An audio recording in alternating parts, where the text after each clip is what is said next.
Buenas tardes, con ustedes Jenny Alexandra Montenegro. El día de hoy estaremos hablando de la invasión de talibanes en Afganistán. Pero primero conozcamos un poco de Afganistán. Comencemos con su condición social. Cerca del 40% de su población vive actualmente bajo un umbral de pobreza. Las mujeres afganas son las que llevan la peor parte, pues su participación en la toma de decisiones y en la esfera social no está siendo limitada, no es tomada en cuenta. Además, la violencia de género sigue siendo indispensable. Las mujeres siguen siendo brutalmente castigadas por distintos medios violentos. Las instituciones gubernamentales son débiles e incapaces de proveer servicios básicos. El acceso a centros de salud es limitado, igual que el acceso a una educación de calidad. La poca oferta educativa, la pobreza y la escasez de mujeres profesoras son retos importantes que explican el por qué hasta el día de hoy un gran número de niñas abandonan la escuela en Afganistán. Pero continuemos con su situación y condición económica.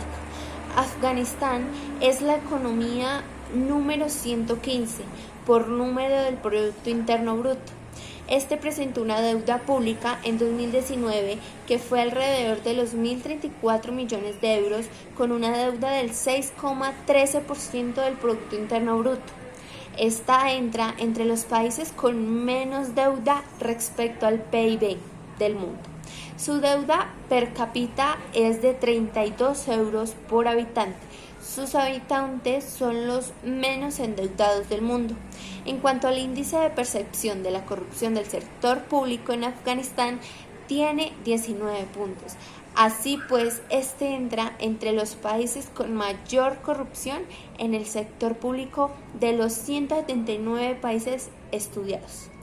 La economía de Afganistán está moldeada por la fragilidad y la dependencia de la ayuda internacional. Pues continuemos con sus condiciones políticas.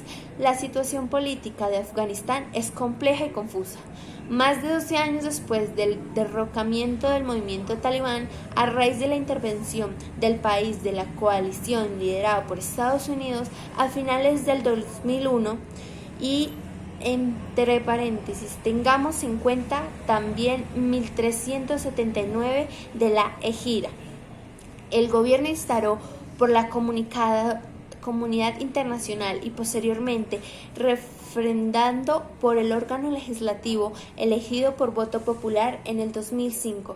Controlaba la capital y no mucho más el resto del país hasta su caída el 15 de agosto del 2021. Sin embargo, aún existen focos de rebeldes a los talibanes que buscan mantener e incrementar su poder, pues como bien sabemos, Afganistán se ha revolucionado ante los talibanes, queriendo las mujeres ya no ocultarse, queriendo ser libres y ser ellas mismas, permitiéndoseles hacer lo que quieran. Actualmente la política en Afganistán está siendo manejada por talibanes y no por los propios habitantes de Afganistán.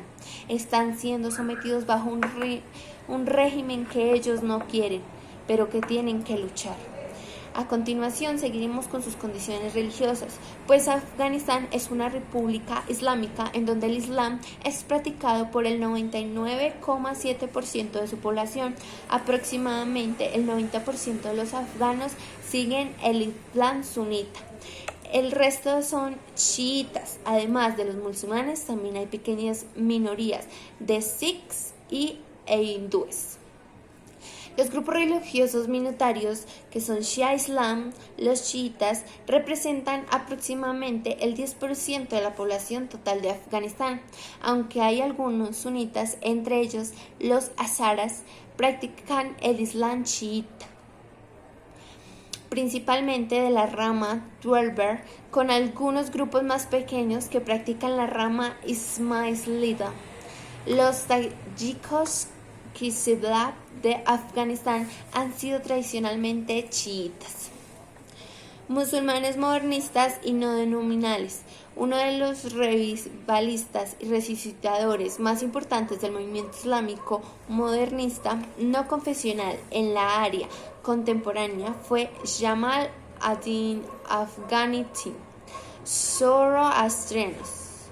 Según la Enciclopedia Cristiana, 2.000 afganos identificados como zoroastrianos en 1970.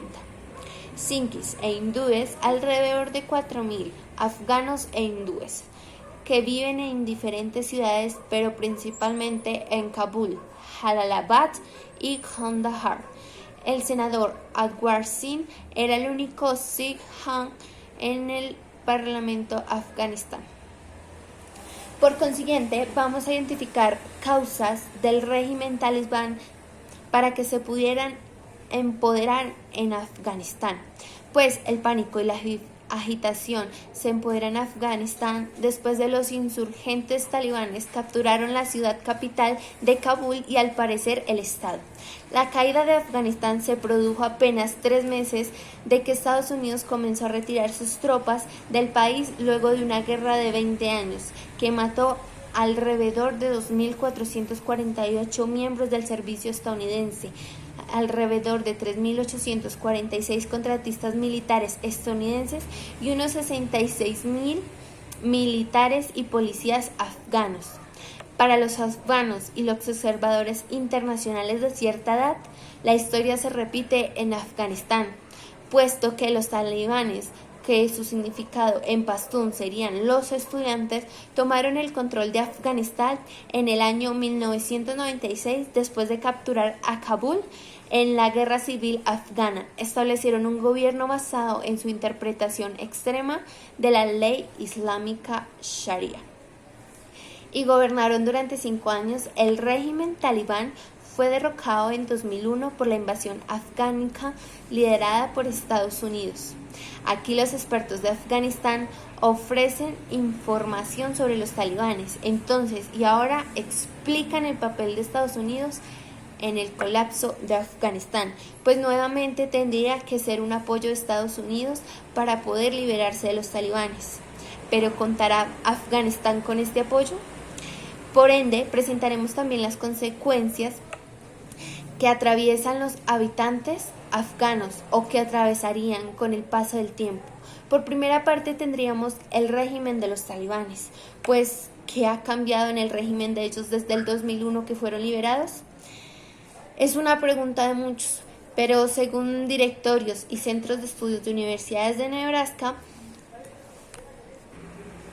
se ha explicado que durante el gobierno pasado de 5 años de los talibanes, a las mujeres se les prohibió trabajar, asistir a la escuela o salir de casa sin un pariente masculino. Los hombres tenían que dejarse crecer la barba y llevar gorra o turbante. Cualquiera que no cumpliera con este código puede ser azotado, golpeado o humillado ante su propio país. La retórica de los talibanes se ha moderado desde el 2001. Pero sus creencias extremistas no han cambiado. Toda la evidencia sugiere que los talibanes todavía creen en la restauración de su antiguo sistema de emiratos, en el que el líder religioso no elegido o emir era el máximo responsable de la toma de decisiones, dada la autoridad de Dios. Ahmad Said escribió en una de las zonas de Afganistán controladas por los talibanes, y los talibanes han pedido a las familias que casen a una niña por familia con uno de sus combatientes. Dijo que las mujeres no deberían salir de casa sin un pariente varón y ordenó a los hombres que rezaran en la mezquita y se dejasen crecer la barba. Por consiguiente, las mujeres siguen siendo dominadas y toleradas bajo el poder de talibanes. Ellas no tienen su libertad de expresión, la libertad de mostrarse al sol. Ellas son cubiertas con mantos y no tienen su derecho propio, pues por segundo, las mujeres están bajo un gobierno fundamentalista. Es posible que las mujeres afganas sean las que más teman a la victoria de los talibanes. Muy pocos creyeron que los talibanes pensarían por un momento en la igualdad de género, pero no ha sido así. La reforma de los talibanes no es realmente posible. Su ideología central es fundamentalista, particularmente hacia las mujeres. Pues en las reuniones internacionales y en redes sociales, los líderes talibanes solo sugieren que las mujeres no tienen derecho, según el Islam. Un maestro de una escuela del norte de Afganistán dijo a los investigadores: al principio, cuando vimos las entrevistas de los talibanes en televisión, esperábamos la paz, como si los talibanes hubieran cambiado, pero cuando vi a los talibanes de cerca no cambiaron en absoluto, pues siguen con su régimen. Por una tercera parte, Estados Unidos no puede eludir la responsabilidad moral, pues podría ocurrir una tragedia mortal. Uy, no. Pero más que mortal es de moral, pues por los abusos de los derechos humanos y la violencia que los afganos probablemente enfrentaran bajo el gobierno de los talibanes, según el filósofo de la Universidad de Washington, Michael Blake. Eso debería preocupar a los políticos que defienden la retirada, ya los votantes que dieron poder a esos políticos, dice. Blake califica el colapso de Afganistán de moralmente trágico. Dice que Estados Unidos puede tener la obligación de brindar refugio a los afganos que corren riesgo particulares porque fueron parte del esfuerzo de guerra de Estados Unidos. Eso incluye a los traductores afganos que han sido blanco de los talibanes por su trabajo con el ejército estadounidense. La administración Biden en julio del 2021 autorizó una expansión urgente de $100 millones del programa de visas especiales que podrían sacar de Afganistán a 20.000 afganos afiliados de la Fuerza de Guerras de Estados Unidos y reasentarlos en el extranjero. Pero ahora es difícil, si no imposible o posible, que esas personas huyan de un país bajo el dominio de los talibanes, y los traductores están lejos de ser los únicos afganos que corren el riesgo de sufrir represalias por parte de los talibanes. Pero bien recordemos o aclaremos que en los aeropuertos de Afganistán ha estado así, ha estado lleno, muchos afganos queriendo huir de los talibanes por miedo, por no expresarse, por no tener sus derechos y por no ser libres. Por cuarta parte tenemos la amenaza terrorista mundial, pues la victoria de los talibanes en Afganistán también es una victoria para la organización terrorista.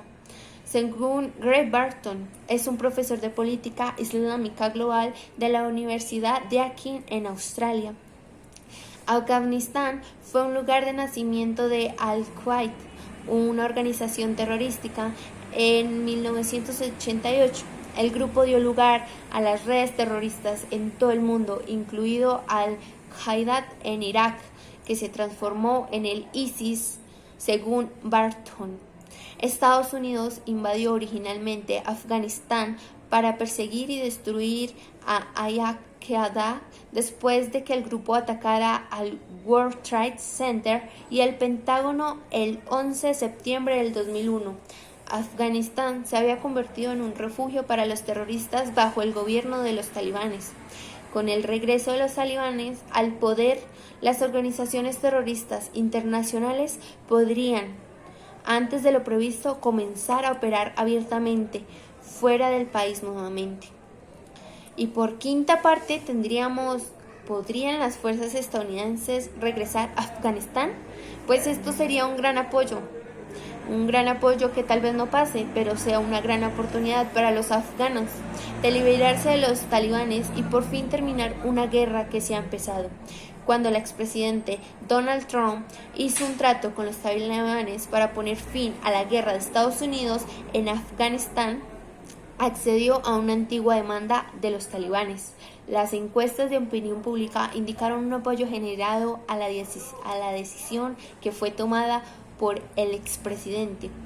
Eso le dio al presidente Joe Biden licencia para seguir adelante de la decisión de Trump, dice Thomas Allen Schwartz, un profesor de la Universidad de Vanderbilt que fue testimonio de aquello. Pero una rápida toma del país por parte de los talibanes, con la subsecuente persecución de mujeres y opositores domésticos del régimen, bien puede producir una reacción violenta entre millones de estadounidenses.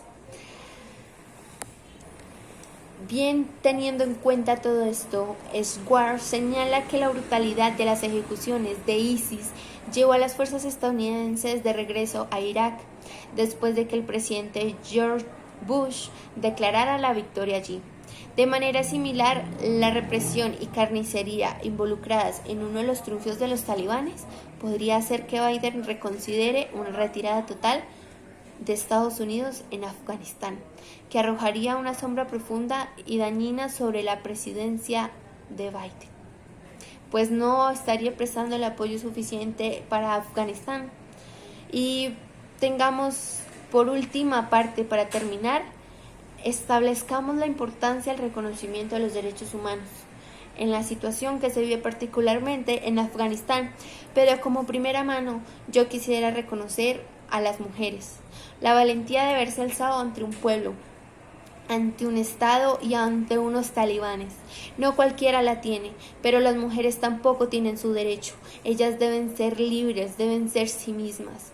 Deben romper lo que hoy en día conocemos como estereotipos, de que las mujeres debemos quedarnos en casa, cuidar niños, ser amas de casa y no trabajar.